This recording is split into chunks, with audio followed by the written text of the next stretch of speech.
What would you do if the person you trusted most suddenly became your greatest threat? It all started with a simple knock at the door, and from there, a series of events unfolded that shattered an entire family and left a community forever haunted. A lone survivor, a man thirsting for blood. Who would win? July 9, 2014, was supposed to be just another summer day in the quiet suburbs of Spring, Texas.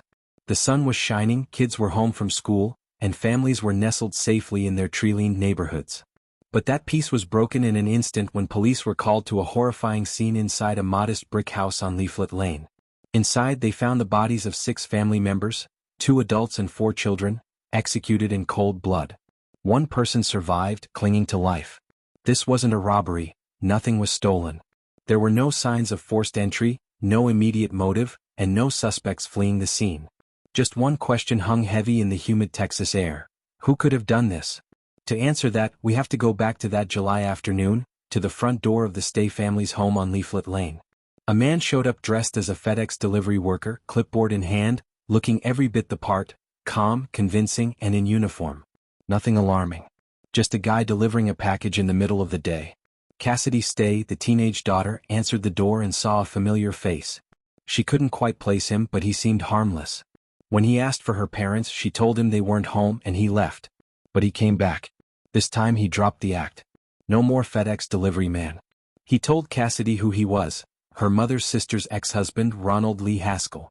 At that moment, Cassidy tried to shut the door, but Haskell wasn't done.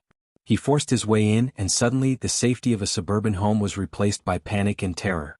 Haskell overpowered Cassidy, tied her up, and made her lie face down on the floor. And he waited.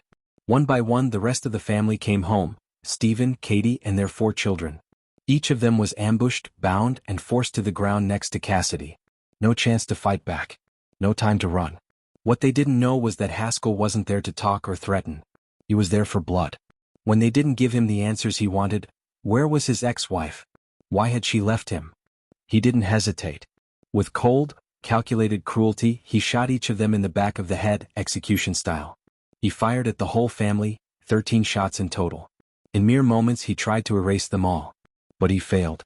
Cassidy, despite being shot herself, didn't die. The bullet shattered part of her skull and took off the tip of her finger. But somehow she stayed conscious. And then she did something extraordinary. She played dead. Haskell, believing he had finished the job, fled the scene in the family's car, thinking he'd silenced every witness. But Cassidy wasn't done. Bloodied and broken, she managed to call 911. Through sheer will, she told the police everything. Who the killer was, what he looked like, and, most importantly, where he might be going next. Haskell wasn't just in Spring to kill the Stay family. He was planning to finish what he started, hunting down more of his ex-wife's relatives. The 911 call revealed everything. Where's your uncle? His name is Ronnie. He shot my family. Uncle Ronnie. Thanks to Cassidy's bravery, the police moved fast. They found Haskell driving toward another family member's home. What followed was a tense 20-minute car chase. Sirens blaring, police cars tailing him through suburban streets. Eventually, officers laid down spike strips, disabling his vehicle and trapping him in a cul-de-sac just a few miles from the Stay home. But Haskell wasn't finished. He held a pistol to his head and began a tense standoff with the police, lasting for hours as negotiators tried to talk him down without further bloodshed. Finally, Haskell surrendered. As he was taken into custody, the full weight of his crime began to sink in. A man consumed by anger, blinded by vengeance, trying to destroy an entire family. But even in all that darkness there was one shining light, Cassidy. A teenager who refused to die, who outwitted a killer, and who made sure justice had a chance to catch up. Let's talk about the family, because this wasn't just a headline about 6 victims. These were real people. A loving husband and wife, 4 bright children, a close-knit family that had opened their door to someone they thought would fit like a missing piece in a puzzle. Stephen Stay, 39, was a devoted husband and father. He ran his own real estate business and worked hard to provide for his family. Katie, 33, his wife, was the heart of the family, raising their 4 children with love. They had moved from California to Texas in 2012, hoping for a fresh start. They chose Spring because it was safe, quiet, and full of promise. They couldn't have known that the past they'd left behind would follow them with deadly intent. Then there were their children. Brian, 13, was the oldest of the kids, just beginning his teenage years. He was known for his kind heart and bright smile. Emily, 9, and Rebecca, 6, were inseparable sisters, always full of energy and curiosity. And Zachary, just 4, the baby of the family, was still learning to tie his shoes and say his ABCs. They were the kind of family you'd see at the grocery store, laughing over cereal boxes and decorating their lawn for Halloween. Ordinary in the most extraordinary way. But somehow, miraculously, one person survived. Cassidy Stay. The 15-year-old girl who answered the door that day. The one who faced down a killer. The one who was shot in the head, who lost her parents and all 4 of her siblings, and who found the strength to call 911 and stop the bloodshed. Cassidy wasn't just lucky to survive, she was heroic. Her courage saved lives. Because of her, the horror ended there. She didn't just survive, she ensured Haskell's reign of terror was over. And my family always said you only felt sorry for yourself. But when I heard he felt no remorse, something changed. That was my closure, my hope that he'd feel bad. And when I realized he didn't, something inside me snapped. Within days, Cassidy became a symbol of resilience. A GoFundMe campaign raised over $400,000 to help her rebuild her life. She was released from the hospital just 2 days after the shooting, raw physically and emotionally but standing tall.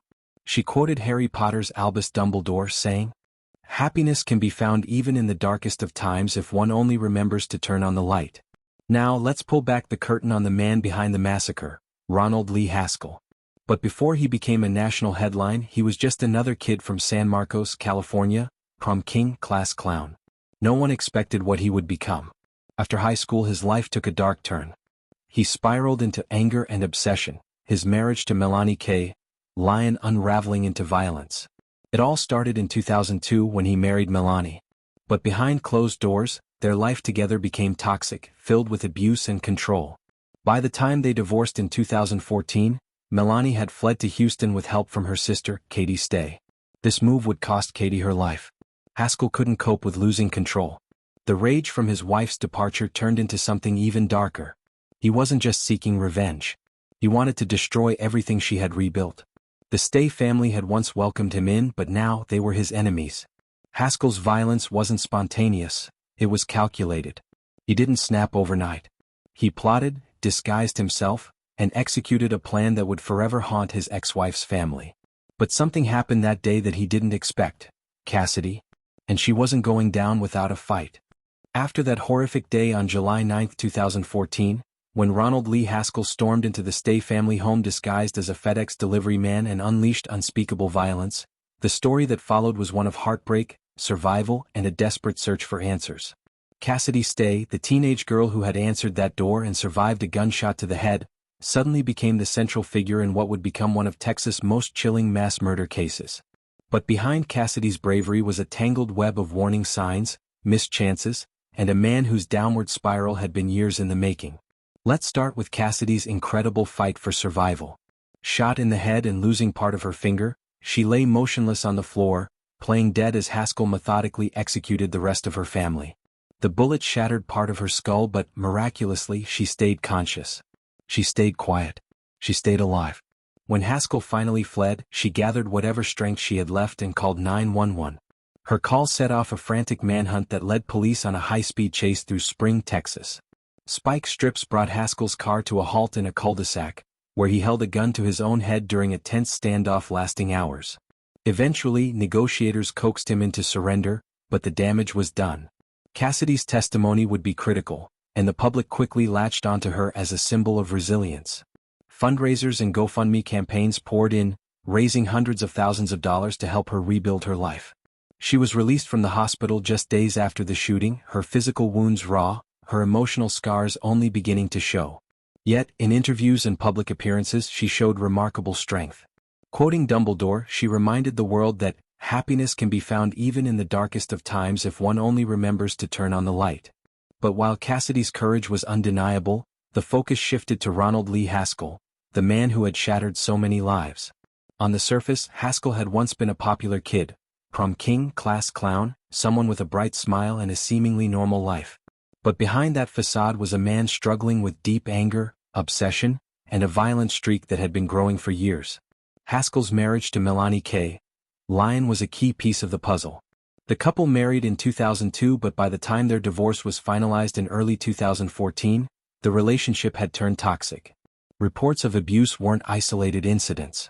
In fact, back in 2008, Haskell had been arrested for dragging Melanie out of bed by her hair and assaulting her in front of their children. Charges included domestic violence and assault, but a plea deal saw the more serious charges dropped. Melanie sought protection, filing a restraining order in July 2013, but that, too, was negotiated down in favor of a mutual restraining order during their divorce proceedings. By then, Haskell was moving back in with his parents, disconnected from the family he once had.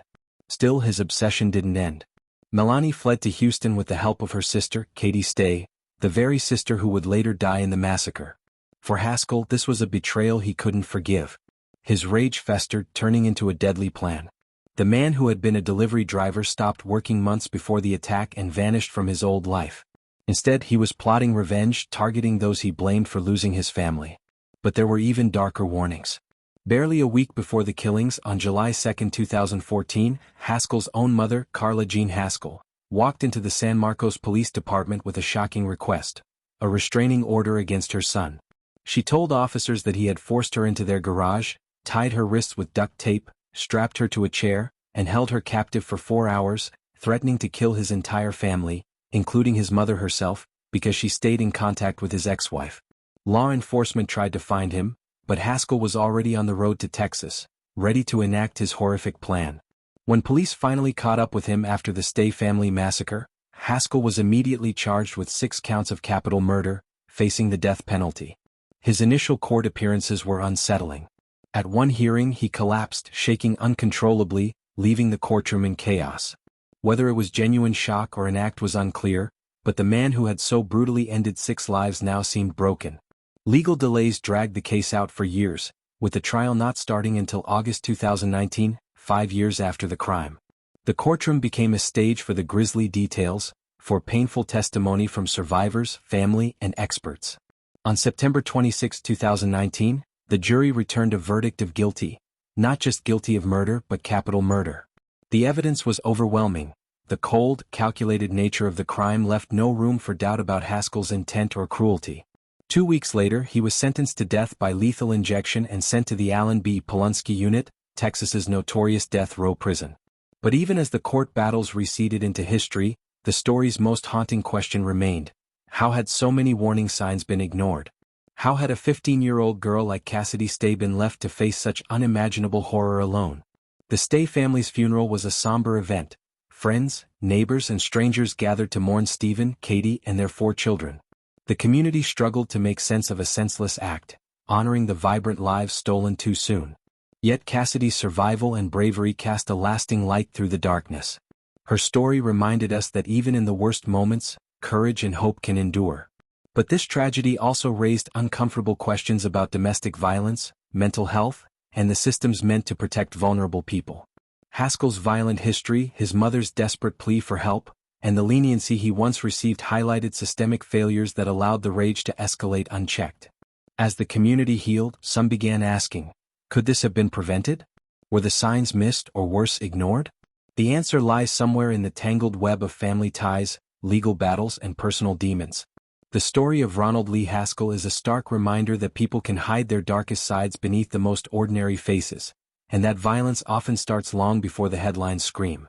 But while the Stay family massacre may seem like a closed chapter, the echoes of this tragedy continue to resonate.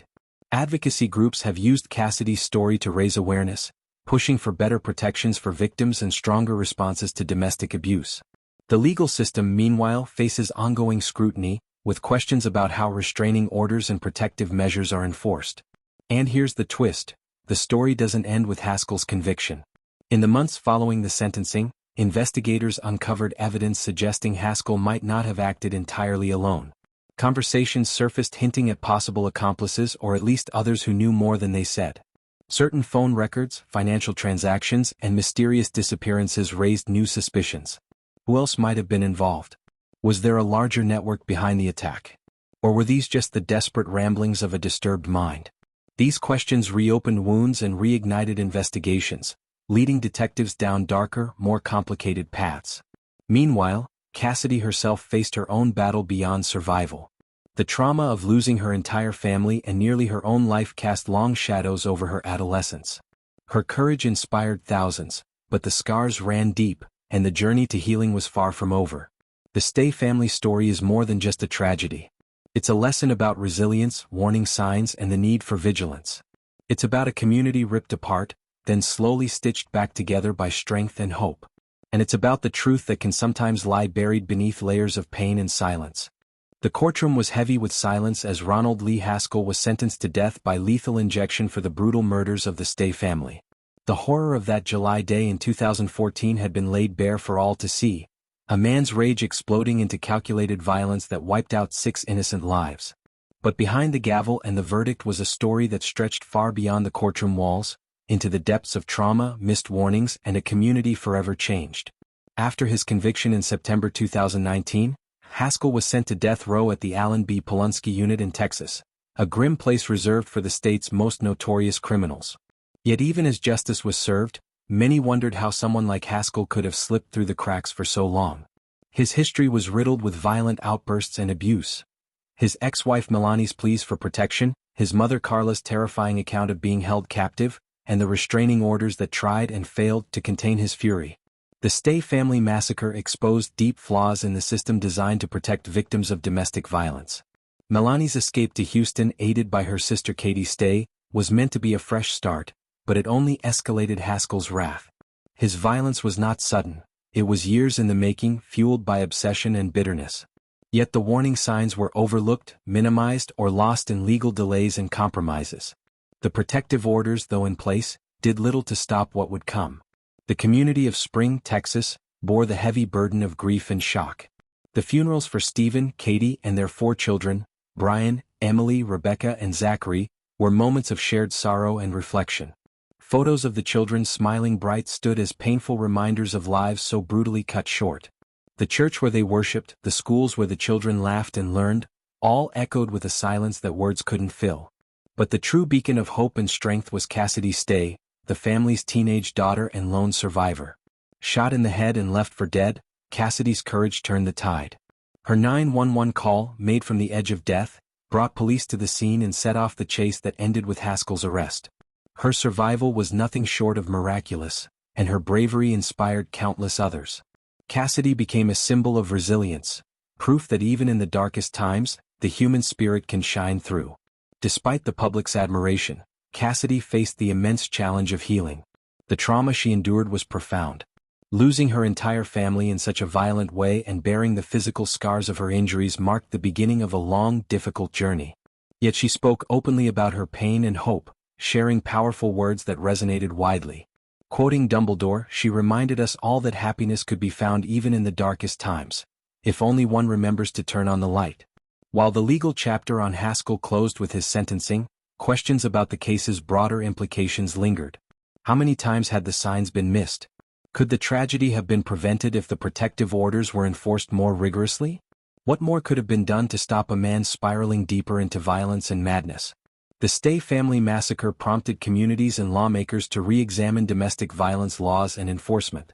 It highlighted the need for stronger protections, better resources for victims, and more attentive monitoring of those with histories of abuse.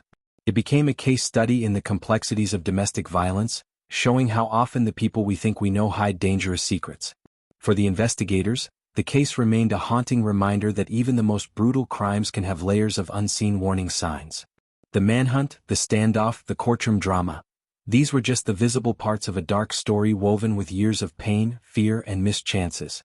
Police officers, social workers, and advocates who worked on the case have since spoken about the emotional toll of such tragedies and the importance of vigilance. And yet, the story also raised questions about the nature of evil and the capacity for darkness in ordinary lives. Ronald Lee Haskell, once a prom king and beloved class clown, had transformed into a man capable of unimaginable cruelty. How does someone cross that line? What triggers that descent into violence? Psychologists and criminologists studying the case point to a mix of personal trauma, obsession, and untreated mental health issues. But no simple explanation can ease the pain left behind. Though justice was delivered through the courts, the lives lost could never be restored. The Stay family's story remains etched in the hearts of those who knew them and the broader community touched by their tragedy. Memorials, scholarship funds, and awareness campaigns have sprung up in their honor, turning grief into action and memory into change. For Cassidy, the journey continues. Now a young woman, she advocates for victims of violence and speaks candidly about survival and healing. Her story reminds us that even in the aftermath of horror, hope can grow. But it also reminds us that we must listen, act, and protect those at risk before the next tragedy strikes. As we close the chapter on the Stay family massacre, we are left with the weight of what happened, and what might have been. It is a story about love, loss, and the devastating consequences when rage goes unchecked.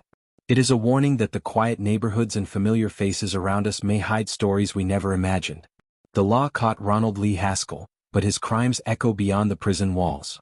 They challenge us to look deeper, to ask harder questions, and to never ignore the signs. This story isn't just about one family, one killer, or one day in July. It's about the fragile threads that hold us together and how easily they can be torn apart. Thank you for joining me on this journey through one of the most haunting cold cases in recent history. If Cassidy's story teaches us anything, it's that survival is possible, but only if we choose to see the light even when surrounded by darkness.